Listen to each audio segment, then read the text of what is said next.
Hello, everyone, and thank you for joining us for today's training, Preventing Suicide in Clinicians and Staff, Holistic Approaches to Caring for the Healers. I also want to thank our PCA partners for collaborating with us on today's webinar and for the series in general. My name is Rick Brown, and I am the Director of Communications, Membership, and Special Initiatives with ACU, and I'll be your host for today's training. If you have any technical issues during today's webinar, please reach out to me or my colleagues Jen or Josh for help. For those of you who are new to ACU, we are a transdisciplinary membership organization uniting clinicians, advocates, and organizations in the shared mission to establish a robust and diverse workforce to help transform communities to achieve health equity for all. We do that by providing advocacy, professional education, training and technical assistance, and more to develop and support clinicians in the healthcare workforce in general, caring for America's underserved communities. We invite you to learn more about us and membership with ACU at clinicians.org. Today's presentation also recognizes not only Suicide Prevention Month, but also National Physician Suicide Awareness Day, which is approaching on September 17th. If you're interested in more resources related to that, and also our full awareness toolkit on clinician suicide, including shareable images, social media posts, and a short video, you can find these on our Suicide Safer Care page, which you can find both by going to the link, which Josh should be able to put into the chat, or by scanning the QR code. We have a variety of fact sheets, toolkits, archived webinars, and much more there. Before we begin, I also just want to go over a few quick housekeeping items too. We will be recording today's session, and we'll send you the recording and the slides a short time within the time period after the webinar. We also encourage you to ask questions via the chat during the presentation as you think of them, and we'll have a dedicated Q&A at the end of the session as well. Once our session concludes, also please, if you can, complete our evaluation. It's tremendously helpful to help us continue to improve the quality of our trainings. Lastly, I'm pleased to introduce today's speakers. Dr. Verna Little is the co-founder and special advisor for advocacy and research at Concert Health. She is also the chief operations officer and co-founder of Zero Overdose, as well as a member of ACU's advisory council. She's a national expert in suicide prevention, a faculty member for Zero Suicide, and previously served for over 2 decades as a senior VP for a large FQHC network in New York. Additionally, Dr. Laura Sidari is consulting psychiatrist and director of Cayuga Integrated Behavioral Health at Cayuga Health, where she oversees their integrated behavioral health programming serving tens of thousands of patients across their multi-practice primary care network. She is also the National Medical Co-Director of Integrated Care for the Collaborative Family Healthcare Association. We're really excited to have both Dr. Little and Dr. Sidari with us today. And with that, I will turn it over to Dr. Little to kick us off. So, hello, thank you so much for joining us this afternoon. We're actually really looking forward to spending the next hour with you talking about suicide, and particularly suicide across our providers and our team members, because one of the things we know is that providers of all disciplines, oftentimes really don't get the care or treatment that they need and sacrifice to really work helping and improving the well-being of others. We also know that there are so many barriers. I know in a prior life worked with a medical residency program, and there was so much concern about coming forward and talking about mental health concerns or needs. And so we know that there's lots of barriers, stigma that can really discourage people from coming forward, particularly healthcare workers, particularly physicians. And one of the things we know is that suicide is actually one of the leading causes of death, and is particularly high among physicians and healthcare providers. I mean, we lose a physician a day to suicide. And so many people who need help and care don't get it. And I think physicians and medical providers are actually no exception, and probably are less likely to get the care and treatment that they need. And so I don't think we really realized until probably maybe even the last 5 years how much of a problem suicide was in our healthcare workforce. I think it came to light during COVID or at the beginning of COVID. However, I really think that it has been a problem longer than we've actually given it credit for. And I think a lot of it is just some of the working conditions, particularly maybe in residency or some of the training programs. Very difficult situations when we think about what people need to do each and every day.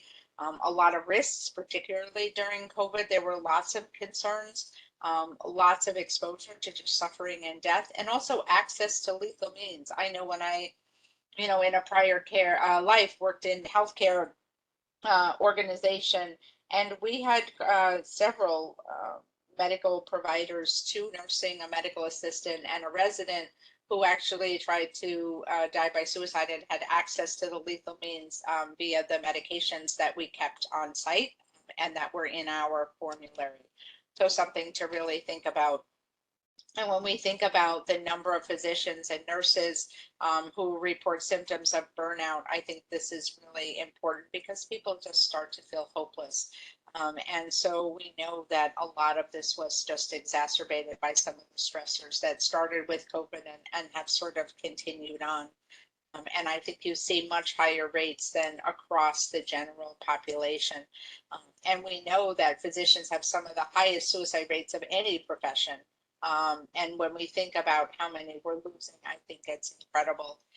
And when we think about particularly some of the other professions, like when we think about female physicians as an example, and nurses, we didn't really understand the problem of suicide in nurses until there was a report a couple of years ago. And I mean, to think that nurses are 33% more likely to die by suicide than women in the general population. I mean, those are startling numbers.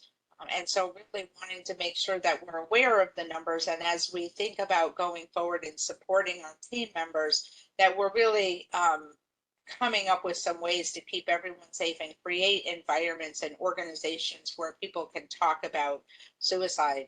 And when healthcare personnel account for a little over 11% of the suicides, that's a pretty significant amount. And so we're gonna actually give Dr. Sidari a moment. I think we'll go forward and talk about medical students and residents, but I think this is a really good time. Dr. Sidari, I'd love to hear from you for a moment and maybe just talk a little bit about your experience and particularly, during your training and what that was like for you. Yeah, thanks, Verna. You've highlighted some really striking numbers here.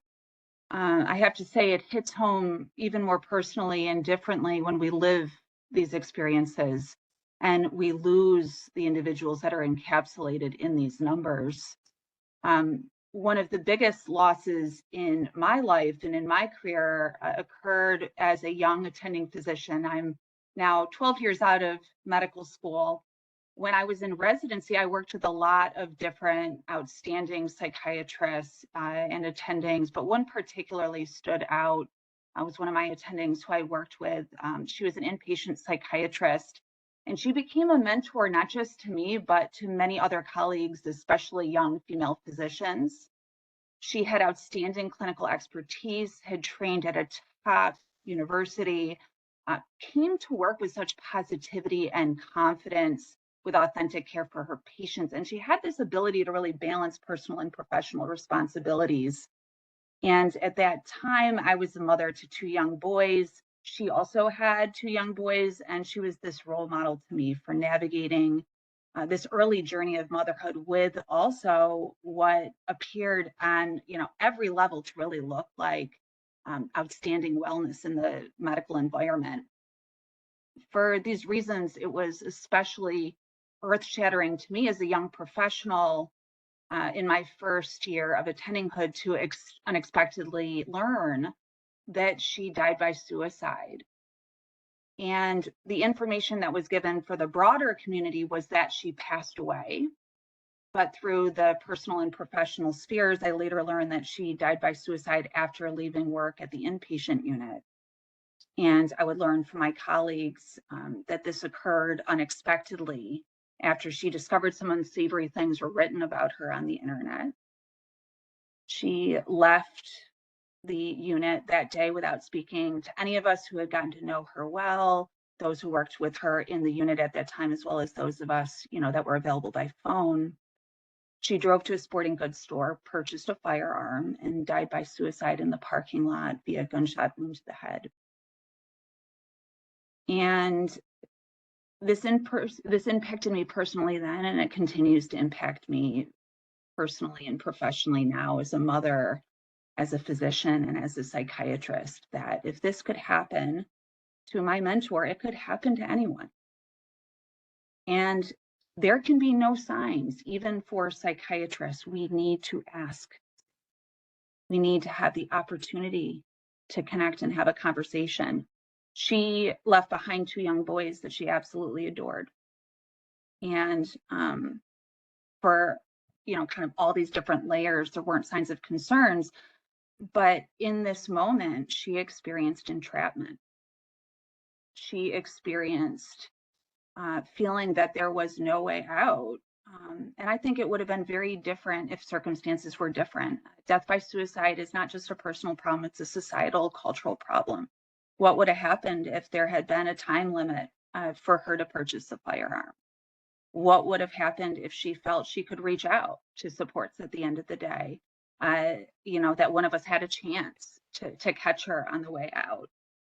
There's these pieces that really propel us forward to make a difference, because this was a preventable loss of somebody who had so much more to do, and her loss is still, the ripples of it are still so wide reaching for me and others that knew her very well. You brought up an interesting point, and I think it's something to really just point out. We know that if you can delay the time, so as if she could have, if there was a way that she had to wait for that firearm, right, that she couldn't purchase it and actually get it right away. We know that the more you can create time between the decision and the access to lethal means, that you can actually save lives. And so I think that's a really important point. It's a really important demonstration. And I can't imagine, the loss for you and what that must have been like as someone just coming into the field, to have that experience, particularly with your mentor. And so I'm certainly sorry for your loss. And I think, that experience has probably shaped you, as a provider, as a mom, as a community member, because they do. And I don't think, we pay enough attention to the medical residents or to the training programs. Even I'm now in charge of social work students, medical residents in the past, nursing students, and I really feel like the ability to create in curriculums where people are not only trained on suicide care, but actually asked about suicide, where suicide is openly talked about, and where people can feel comfortable coming forward. I did something one time with family medicine residents just to prove a point, and I actually asked at rounds and passed information out and collected it back. And people were shocked to learn that there were residents in our training program that were actively thinking about suicide. And so I think that is a really good example. Unfortunately, it didn't change things, but I think it's a really good example of what we sort of need to be able to do, going forward, because, many of the medical residents meet the criteria for depression, for burnout, and have actually thoughts of suicide. If you talk to them, they will tell you. We didn't go to an organization when we were, we go around the country doing these trainings. And I haven't been to a medical school or residency program where someone hasn't come up to me and talked to me about someone that they lost to suicide. So not a single one in any of the 32 states that we've been to. So I think it's shocking, but I appreciate you sharing your story, and hopefully it will help us move forward. And I think it's important to really understand the role that giving people the ability to get treatment, and that many of the physicians just don't reach out to treatment. It's just not, they don't think it's available to them. They don't reach out. They're afraid to reach out. And, it's interesting to me, we've heard a lot of stories about how information is shared. And when you talked about how information was shared, that it was just that she passed away. It wasn't shared that it's a suicide. And that happens often. And one of the things we tell organizations to do is to think about it now. Because one of the ways that you can communicate out, or the way that you communicate out, is incredibly important. And it is important to share that it was a suicide. It is important to be able to put thoughtful communication out. And so one of the things we do is tell organizations, if someone in your organization were to die by suicide, what communication would you put out? Who would put it out, and what might it contain? And start to work on that now, so it's kind of ready to go when you've put some thought into it. And I'm wondering if you could share the impact you thought it had, or your thoughts on the decision to not share that the death was a suicide. As you have here, I did feel like it was really a missed opportunity. When we lose someone to suicide or any loss, there's that feeling of how can we prevent that? How can we make this better? That is a way of honoring somebody. When my son died due to flu, being able to talk about his death due to flu is a way that I can honor him. When we lose people to suicide and we don't feel that we can talk about that, it's like a secondary loss. Because then how can we prevent other people's loved ones, other people's children's, daughters, spouses from dying by suicide? So I think there on the surface is this feeling of it being something we can't talk about, and talking about it may make it happen more, or may be disgraceful. But if we don't talk about it, we actually have greater likelihood to have those bad outcomes happen again. So I think this is part of that cultural piece and that societal change and that impact of how we talk about suicide. Knowing that when we talk about suicide, it doesn't increase the risk. Understanding these things are so important if we're really going to make a meaningful step forward for how we approach these things. Right. And to just reiterate what you said, we know the research is out there, right? We're not going to give someone the idea. Like asking them about suicide does not give people the idea, whether they're pediatric, geriatric, a medical resident. It sort of doesn't matter across the board. There was a question in the chat just in terms of confidentiality, and this comes up a lot. I think it depends on if they were also a patient of yours, if it was disclosed sort of on, in the local media. Also carries also what the families when survivors' wishes are, certainly. So there's a number of considerations in, and we'll talk about some of them. So some of those certainly play, what you share or choose to share. Absolutely. But I think it's really important that you talk about the suicide with patients and staff. I was in an area in California one time, very underserved area at the bottom part of California. And there, just coincidentally, I came into town to do some work with the healthcare organizations there. And there were 2 psychiatrists in the community, and one had died by suicide 2 days earlier. And those patients had nobody to care for them and were incredibly at risk. And so we really talked about what do we need to say to patients? How do we need to really be able to manage? And so I think you really need to think about that, to have some well-trained staff, managers, and organizational approaches to suicide, because it's not a matter of if someone on your team is going to die by suicide. It's really a matter of when.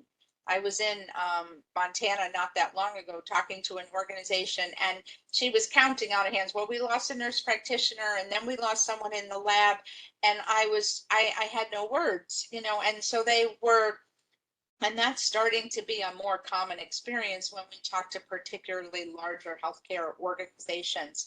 And I also think having people really comfortable with talking about suicide is incredibly helpful, and really making sure that we sort of set that culture.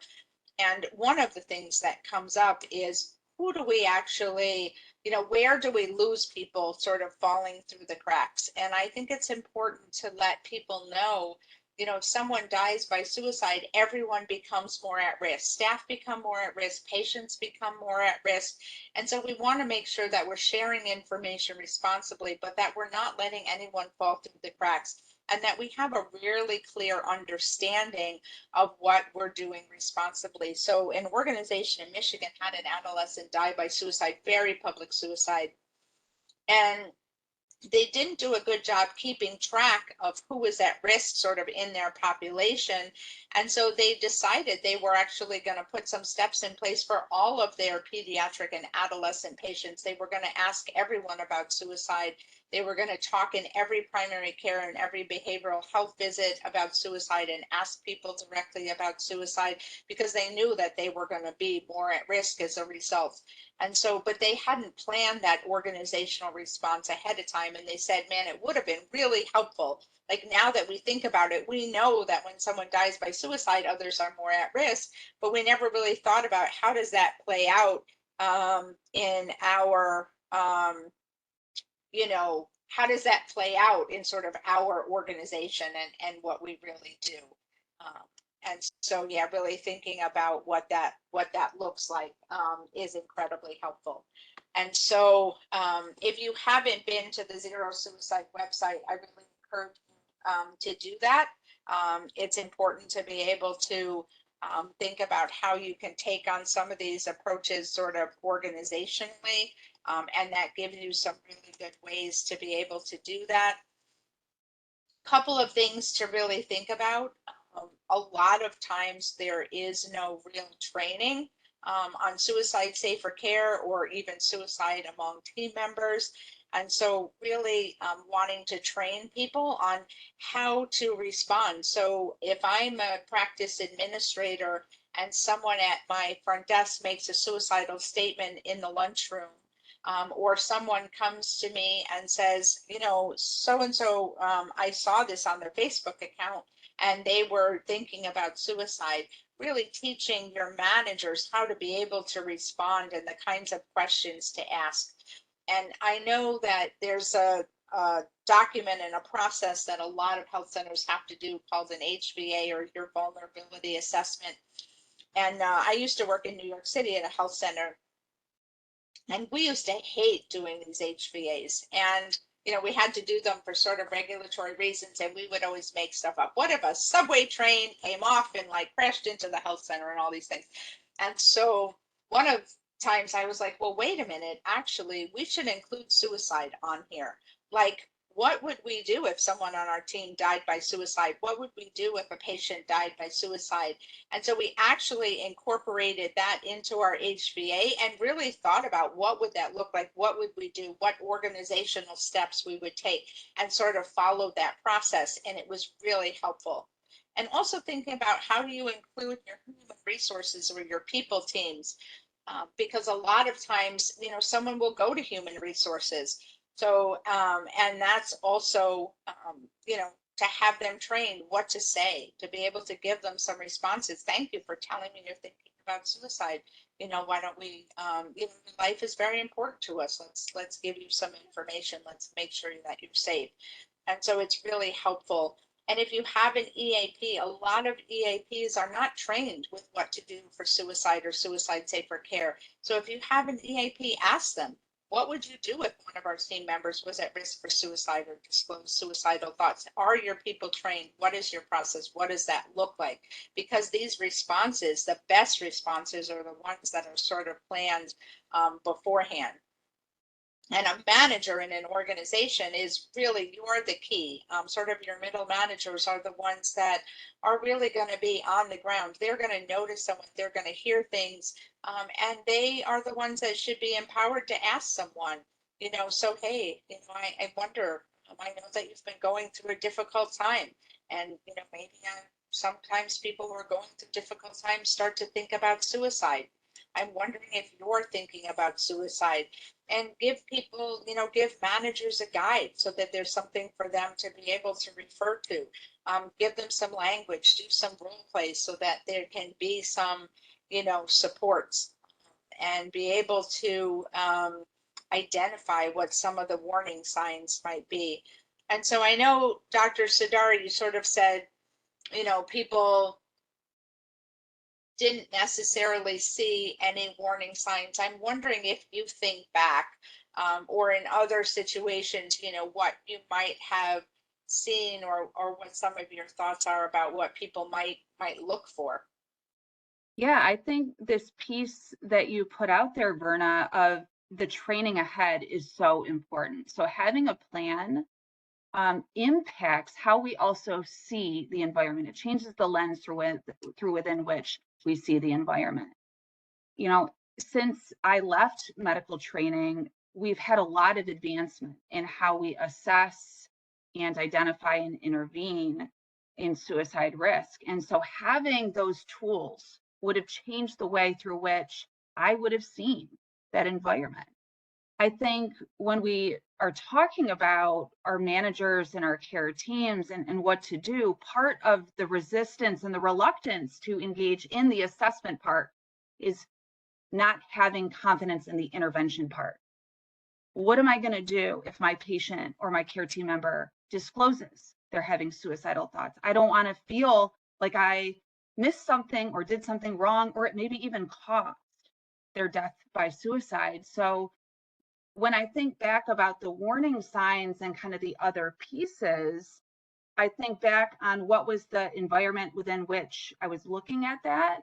And then also, I feel much more confident now with additional training and experience asking these questions. Not simply, are you doing okay? But also, if I'm concerned they're not doing all right, or I am starting to see some red flags or warning signs. Are you having thoughts of dying by suicide? I care about you. So I do think that the training part matters, knowing ahead, and then adapting that for your team. So we know that typically practical intervention lags approximately a decade behind the evidence-based research. We had that delay, not just with suicide care, but with other areas of medicine and healthcare. So, we've got the evidence-based training, but what Suicide Safer Care, Zero Suicide initiatives also do is give us the practical tools to take evidence-based and evidence-informed care and create practical interventions. And then taking it one step further as a team. How can I align this with also the care environment that I'm working within? Then for myself, what is an authentic, empathic response that's aligned with my personality that also is effective? So I think when we look at sort of prevention and going back, these different pieces are very important to consider. And empowering people again to ask the question. And, there was a question in the chat about sort of greater risk versus fears of social contagion. And I think you see that particularly in children and adolescents, oh, we don't want to talk about, or we don't want to ask about suicide because we're afraid that, then we're going to lose other adolescents in the community to suicide. And I think, the reality is people are at greater risk, and we do want to ask them, but asking them is not going to contribute, to a contagion, right? It's actually going to prevent and really be a preventive effort. So I think it's important to do that, and it's important to think about how you ask the questions. It's also important to give people the language, to actually ask about suicide and to be comfortable using the term suicide, to practice in staff meetings. So, when you ask someone, not are you okay? I want to ask you specifically, are you thinking about suicide? And that's going to be an important piece. And then I think you want to also think about some questions that you might want to answer as people are joining your organization, because there are some things that, are really helpful to put out right in front. People also often really wonder, are you going to have access to the records, particularly if an organization is self-employed or a residency program? And so really clearing that up for people, no, we don't have access to your records, as an example. We may have access to your records, but they're behind a break the glass. What does that look like? Will that hinder your chances for promotion? Can I have an opportunity to be chief resident? Can I be nurse manager? What will that look like? particularly the cost. I always recommend, what are the behavioral health coverages in your health plan? What does that look like? And for a lot of people, the cost is a real big piece of whether or not they decide to go and get treatment or to seek treatment out. So what actually is the copay? What is the deductible? What does that look like? Do you have an EAP? Do you have care? So that you can actually write that down for people and they have some very specific information. And then maybe you're also giving them some other information like the Lifeline or 988, so that they have that information. And so will anyone know if I use the EAP? And so these are questions that are really helpful to almost put in like an FAQ document that you give people right in the beginning at onboarding. And maybe you put it up in bulletin boards and you actually share that out, because that information turns out to be incredibly helpful. There's a couple of things that we've learned around really being a suicide safer care organization. So first off, we want to avoid the one and done training. So are we gonna, come in and talk to everyone about suicide? But then if we don't change things, if we don't put information up on bulletin boards, if we don't do an FAQ that goes into onboarding, if we don't, if we don't talk to people, if we don't bring suicide up at staff meetings, if we don't address some of those pieces, then, we haven't really done anything. It doesn't change what happens in the day to day. And if you really think about how are you going to talk about suicide across your organization, what are you going to do now for your existing employees? And then what happens if I join your organization 6 months from now? How do I know that it's okay to talk about suicide? How do I know what resources are there for me? I would also really encourage you to do very specific trainings. And this is both for the people that you care for and for team members, sort of based on job description. So I have to admit, I learned something from Joint Commission, and I don't really like to say that publicly, but Joint Commission did come in and they actually cited me one time for doing a compliance training for the staff in our organization and only having one compliance training. And I said, well, I'm training people on compliance. And they said, well, compliance looks different for physicians than it does for billing, than it does for the front desk. There's different considerations. There's different things to know.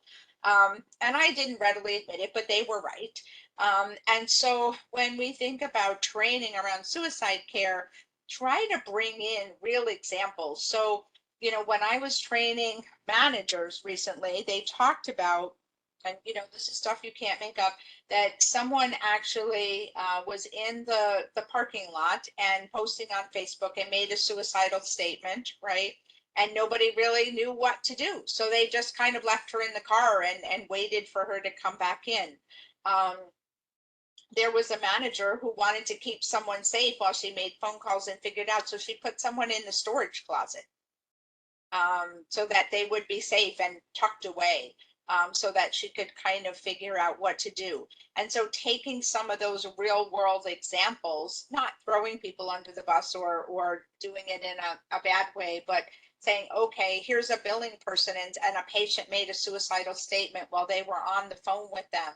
A facilities person found a suicidal note in a garbage can. Like, what do they do? What are some of the reasons? And what it does is it makes the training relevant to everyone. By giving some of these real world examples, they understand why it's important for them to have the information and training. It's important for them to understand how to talk about suicide. And then it's important for them to understand, the role that they can play in keeping their team members safe and asking someone about suicide. So important to sort of think about doing that. And how can you train them to do some of this work? And then really for training staff in terms of suicide care for patients in particular, we found some things that are really helpful.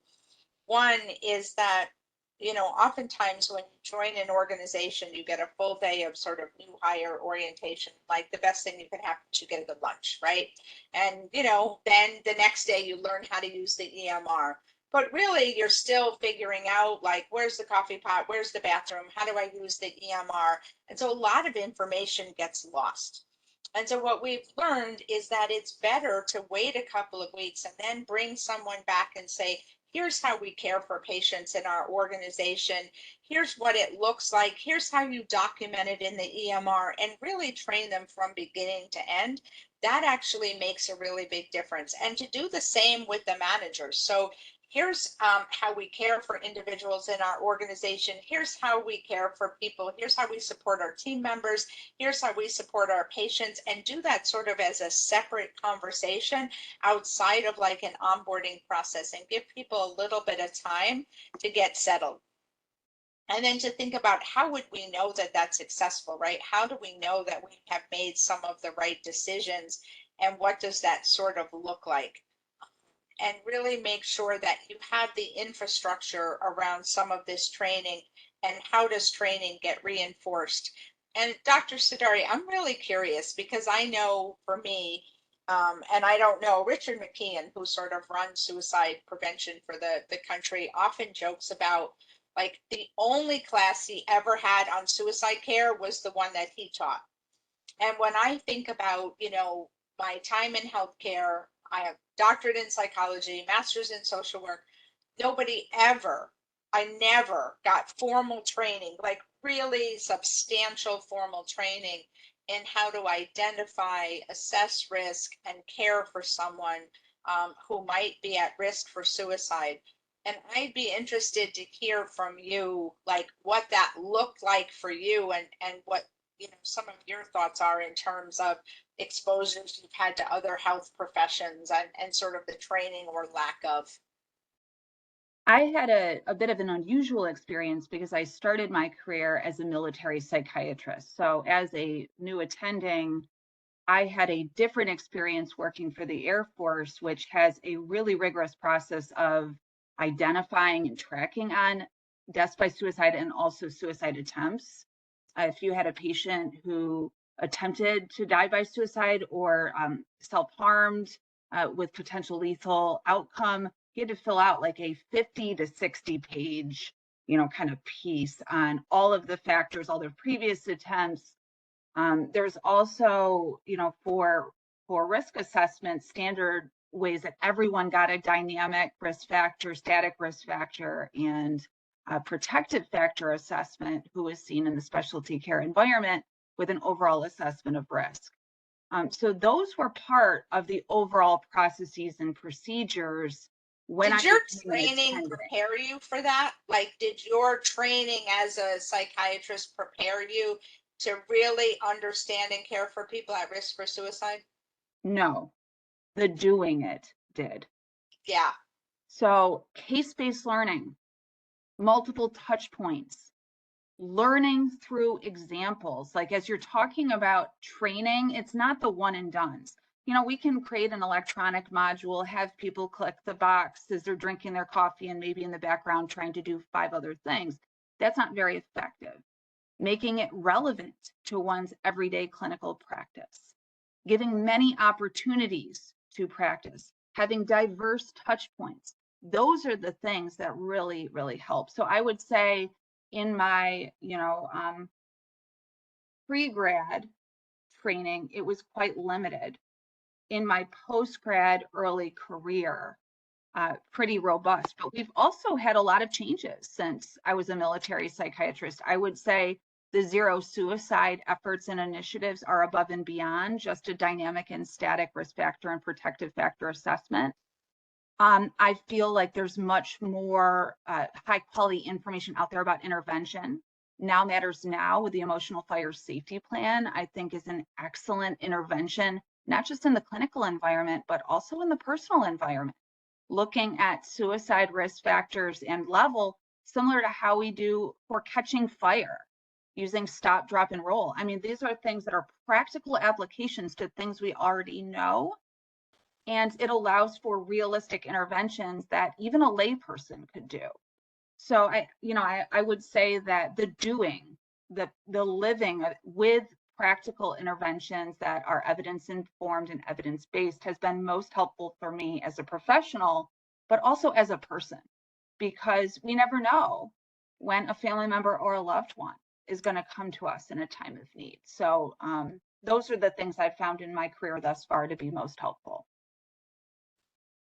Yeah. And I think it's really important to advocate for including suicide care woven into curriculums and training programs, woven into, training for new team members, like, as they're going through the process, because this really has to be bottom to top and top to bottom, right? Like, you really have to do this, organizationally. And a lot of times, you mentioned zero suicide, people will say, oh, well, we've got this project. And I say it's not a project, right? Projects have beginning, middle, and end. You don't have a diabetes project, right? You're always going to care for diabetics, and you're always going to kind of figure out how to do it better. And so the same with suicide care, right? You're always going to be sort of working on it. And you really need to think about, your population. So you have your population of team members, right?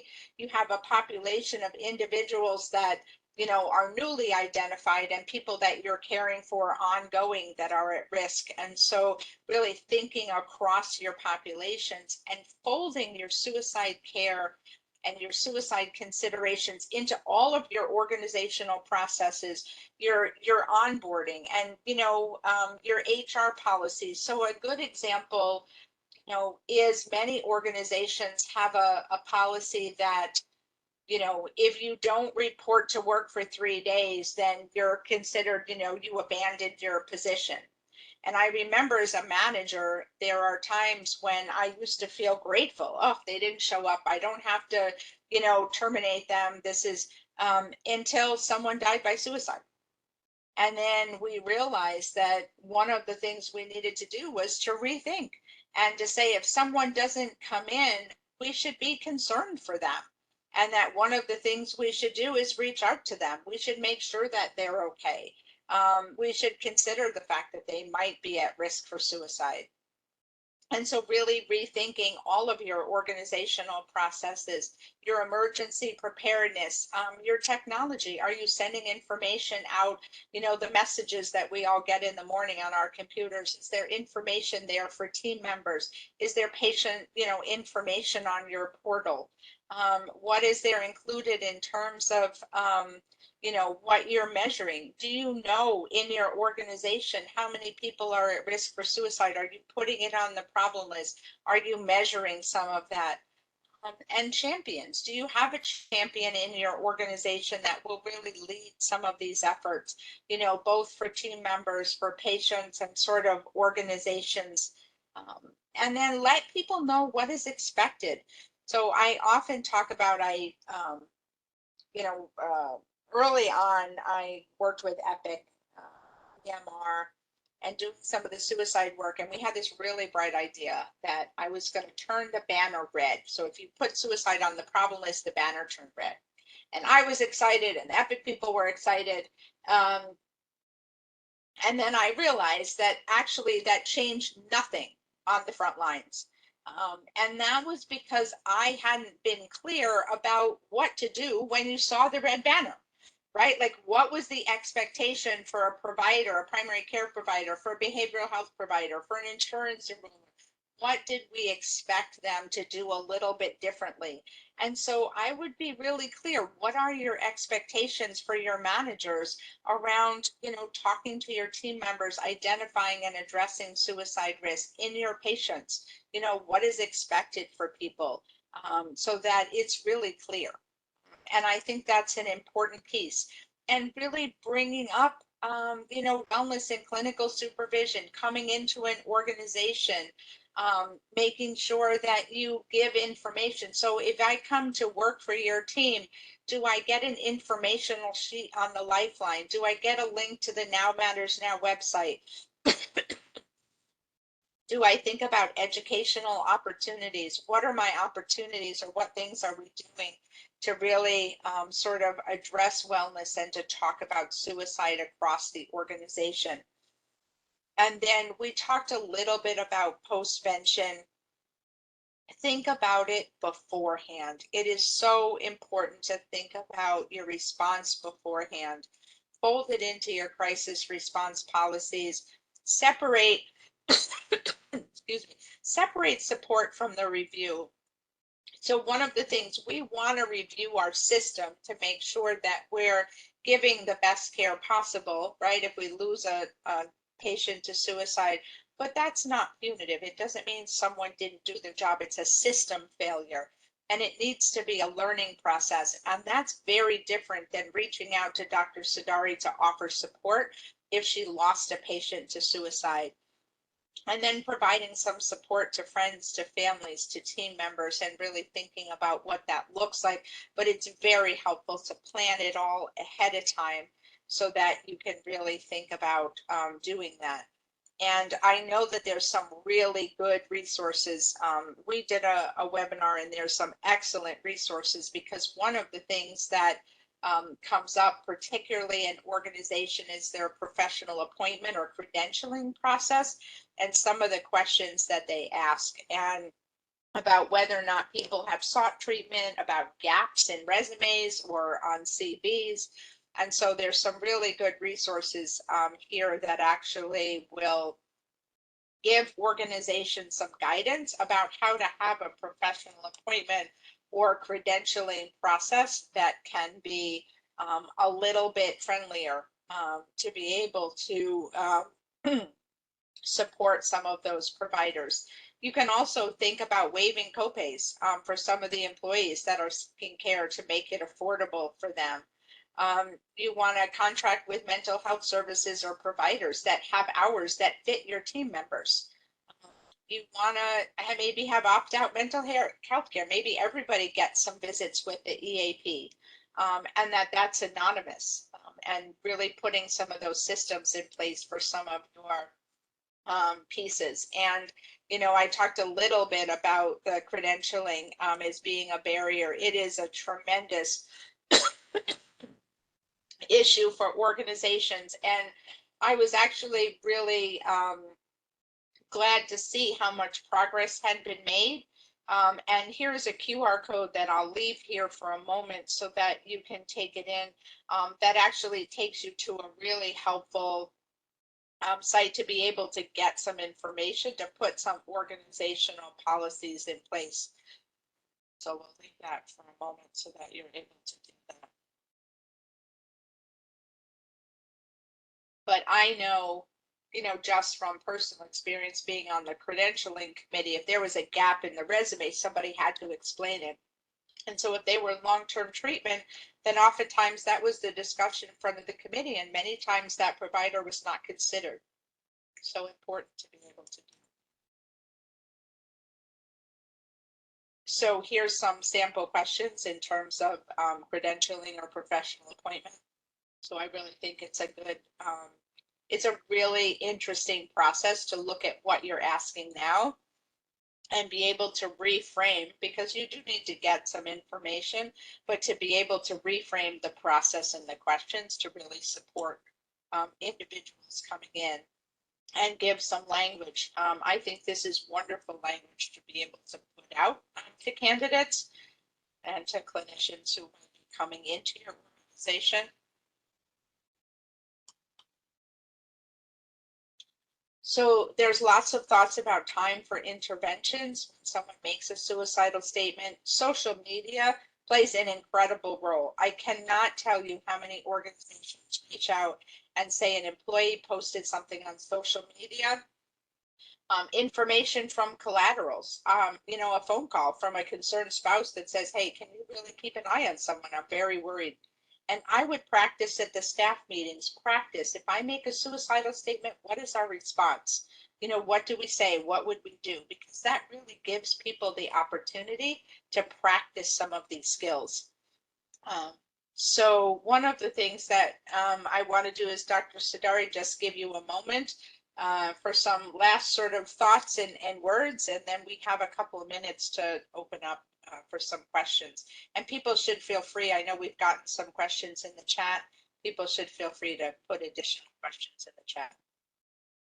Yeah, I think some of the things to keep in mind is the level of intervention. So, you know, you talked really nicely about the fact that this is not just a one size fits all black and white approach. So as we're thinking about interventions, these don't have to be everybody going to the ER. So keep in mind, there's going to be a subset of patients who do have imminent risk that do need to be brought to a secured setting.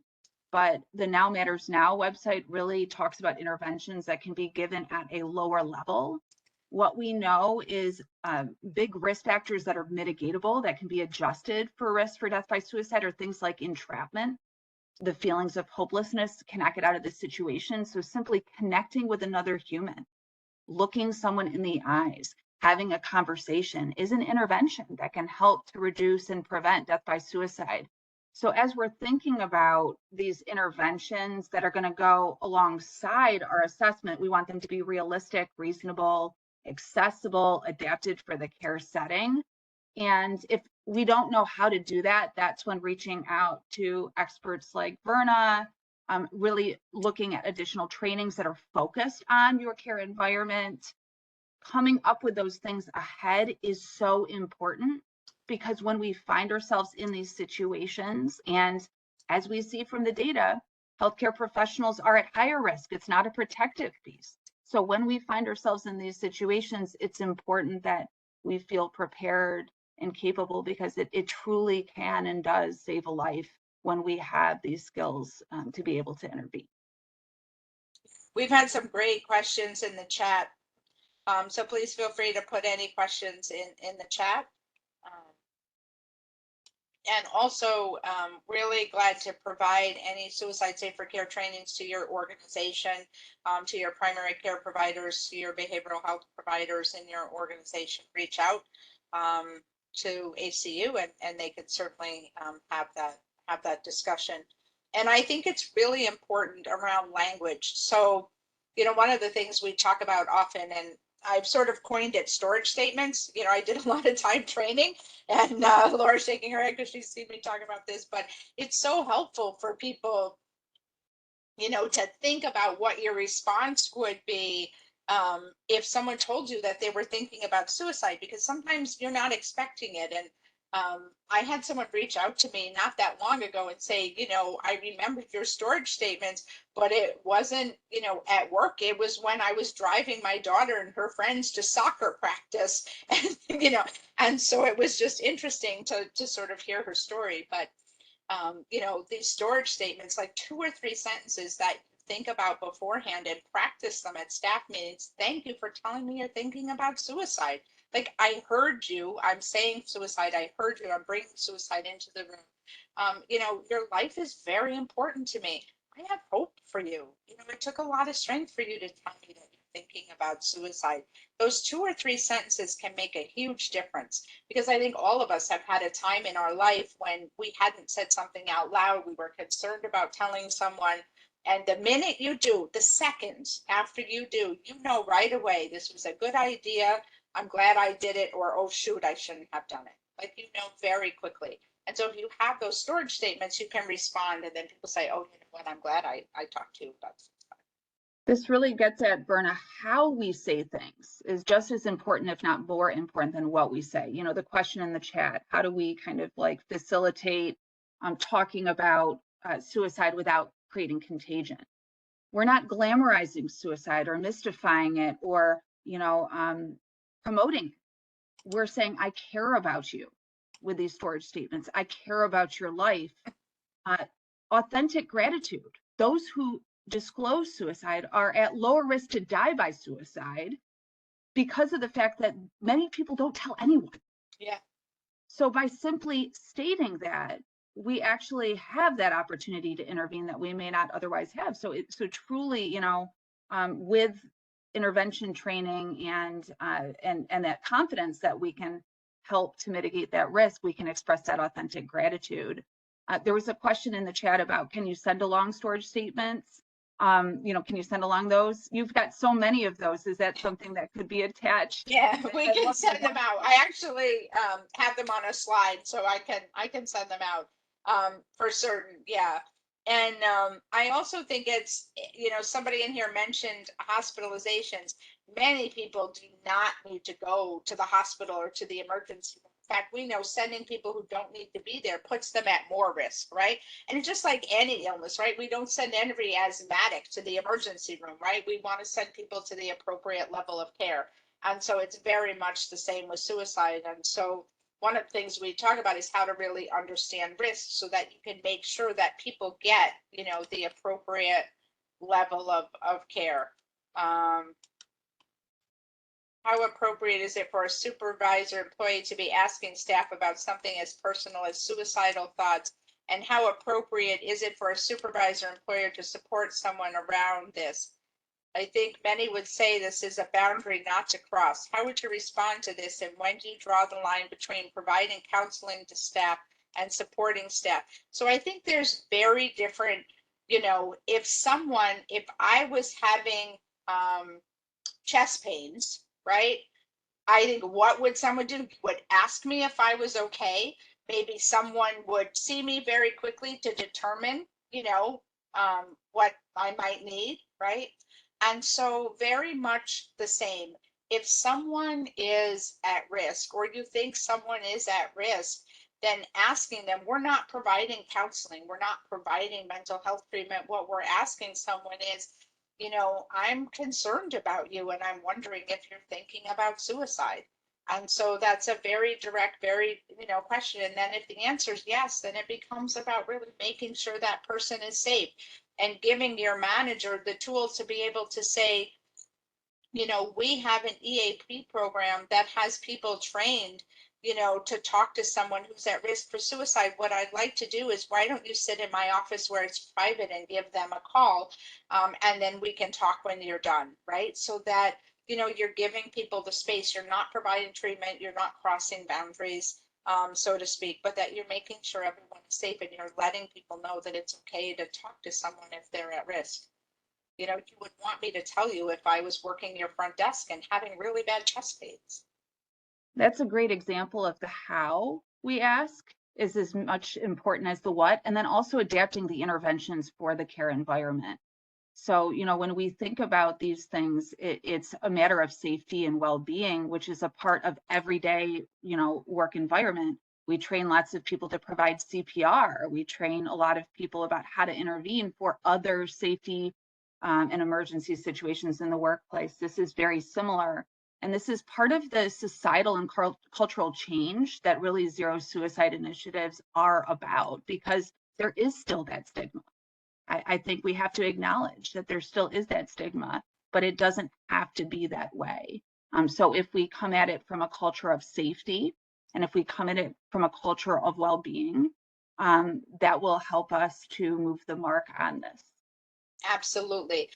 There was a question in the chat about some policies. There are some examples on the Zero Suicide website. I put some training documents and there are others up there that will be helpful. Most organizations don't do a suicide policy any longer. They might do a pathway for patients and then like a guide for managers. But some of those are up there on that. So we are at time. Dr. Sudari, thank you. Thank you for sharing your personal and your professional experience. And, you know, I'm sorry that you unfortunately had that experience in your training. And unfortunately, it's an experience that more and more is being shared by other, you know, providers and organizations and team members nationally. So I think it's so important to have the conversation. So thank you for being so open and thank you for being you, because you're pretty incredible. And I appreciate everyone's time today and all of the great questions. I wish all of you a wonderful day, and please reach out if there's anything else that we can do to support all of you. Thanks so much, Verna. Thanks, Rick. Thank you. Thank you, everyone. Have a great day.